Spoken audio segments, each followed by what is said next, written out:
The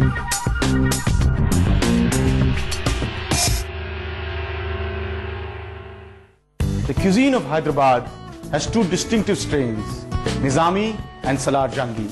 But it is definitely the Nizami strain that's much more prevalent. The Nizams of Hyderabad had stunning treasures, culinary and otherwise. The gems may have all gone, but great cuisine still remains. Hi, I'm Marut Sikka, and we're doing today 3 dishes inspired by Hyderabad. A chicken and rice biryani cooked with such precision that none of the ingredients are allowed to change color. A lamb and dal dalcha, all to be eaten with a spicy green chili raita. Let's start with the rice. I always prefer for biryani to use long-grained basmati, and it has to be aged. Aging gives it perfect flavor.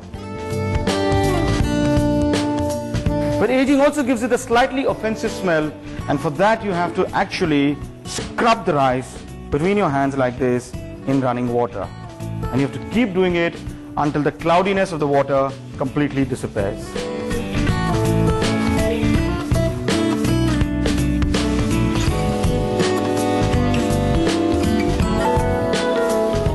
Now once the cloudiness disappears, you need to soak this for about at least 15 to 20 minutes. And that's how you can get great rice.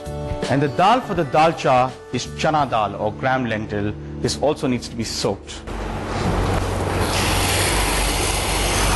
Not scrubbed, just soaked. And now the chicken for the biryani. We're using 1 cut of chicken, a boneless thigh. I prefer to use the leg or the thigh for this because biryani takes longer to cook and the chicken continues to cook. Breast can actually tend to become dry. So 6 chicken thighs here, which is about 400 grams and needs to be cooked with an equal amount of rice. And that's the trick to make a good biryani.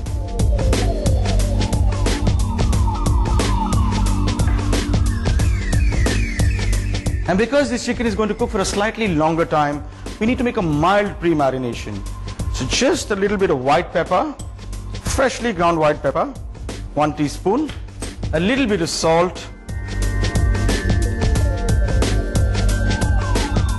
and the juice of about half a lemon minus the seeds, of course. And this is what our chicken needs to be mixed with.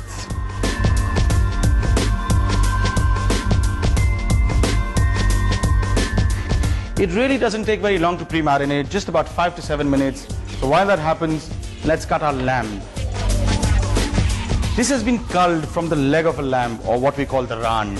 And as you can see, it's very fresh, it has no smell, and it's nice and firm, nice and pink, and that's the quality of great lamb.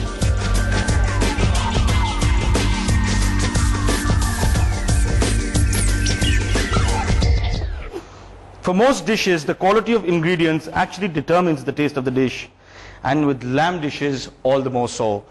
So make sure you buy good quality lamb, it'll make all the difference to the dish.